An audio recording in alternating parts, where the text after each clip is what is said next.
उत्तर प्रदेश के एक कोने में बसा ये छोटा सा गांव हरी भरी पहाड़ियों और सरिता नाम की नदी के बीच स्थित था। वही नदी गांव की जीवन रेखा थी। सुबह किसान खेतों में जाते, बच्चे नदी में नहाते, महिलाएं पानी भरती और लगभग 500 परिवार आपस में मिलजुल कर रहते थे। गांव के सरपंच हरिशंकर चाचा थे, जो 60 वर्ष के बुजुर्ग थे। हर समस्या का समाधान निकालने के लिए जाने जाते थे। उस गांव में एक पुरानी हवेली नुमा कोठी थी, जो कभी उस गांव के जमींदार ठाकुर रामलाल की थी। उनकी मृत्यु के बाद उनका बेटा शहर चला गया था। करीब 35 साल बाद रामलाल का पोता राहुल अपनी पत्नी नेहा और 3 साल के बेटे आरव के साथ गांव लौटा। राहुल मुंबई में सिविल इंजीनियर था और उसने शहर की भागदौड़ छोड़कर गांव में बसने का निर्णय लिया।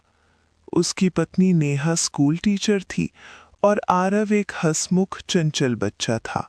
गांव वालों ने उनका भव्य स्वागत किया। सरपंच हरिशंकर ने खुशी जताई कि ठाकुर साहब का परिवार वापस आ गया है। कुछ दिनों तक सब कुछ सामान्य रहा। राहुल ने हवेली की मरम्मत शुरू करवा दी और नेहा उस गांव के स्कूल में मदद करने लगी। आरव अन्य बच्चों के साथ खेलने लगा और जल्दी उन्हें दोस्त बना लिया। लेकिन कुछ दिन, एक सुबह सब कुछ बदल गया। नेहा जब आरव को जगाने गई तो वो बिस्तर पर कांप रहा था। उसका चेहरा पीला था, होंठ नीले थे और शरीर तेज बुखार से तप रहा था। डॉक्टर मित्तल को बुलाया गया। उन्होंने इसे सामान्य बुखार बताया, लेकिन शाम तक आरव की हालत बिगड़ गई। उसे शहर के अस्पताल ले जाया गया।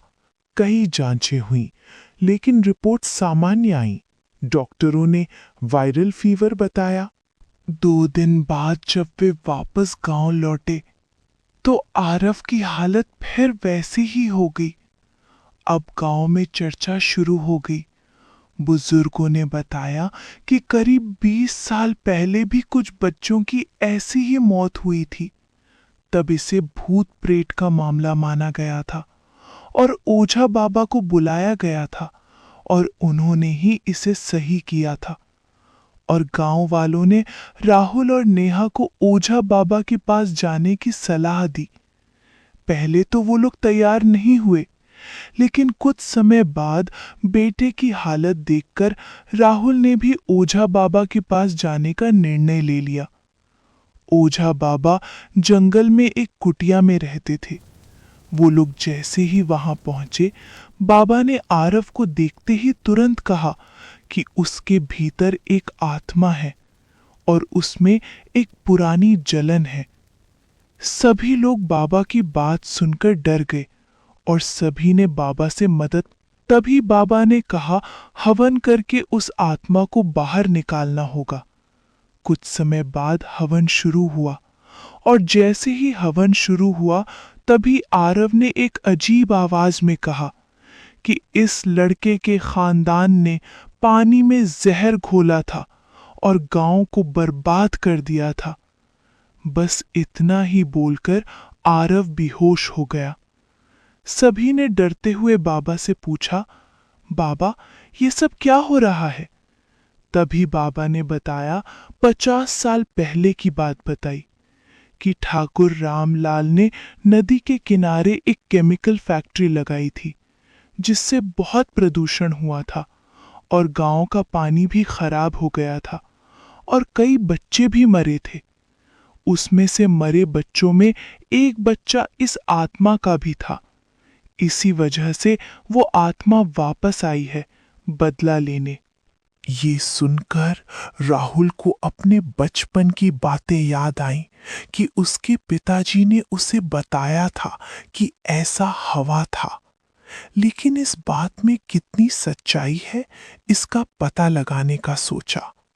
तभी नेहा रोने लगी और बाबा से आरव को सही करने को रोते हुए कहने लगी, बाबा ने अपनी ताकत से आरव को सही कर दिया, लेकिन कहा ये अभी पूरी तरह से सही नहीं हुआ है।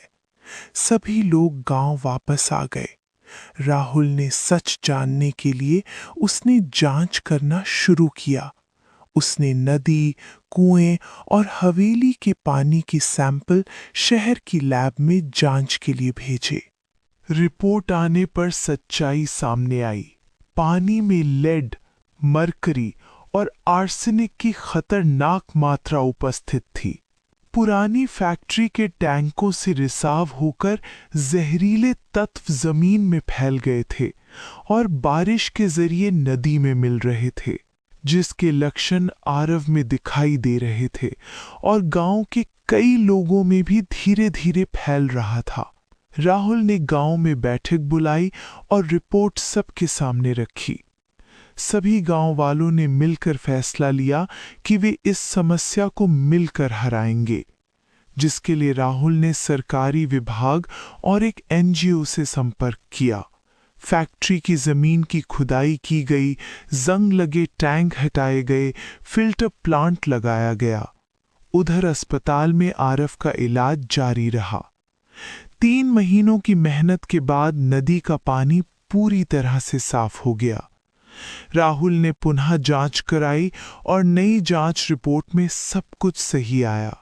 धीरे धीरे आरव का स्वास्थ्य भी सही होने लगा।